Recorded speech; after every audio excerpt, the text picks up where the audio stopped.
that's not meant to be like that. If I need to mind what way it goes on. Like you.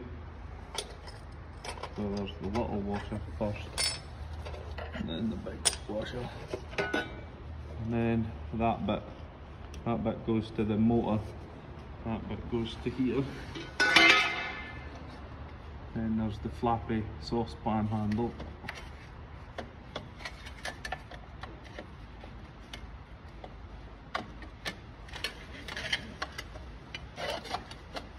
Oh, I thought it was going to go out of there.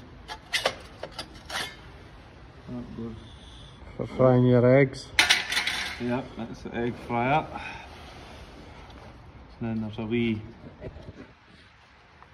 seal that'll drop. And then the shaft is, I wouldn't say the bad word, but it's shouldn't be like that. And then that comes off.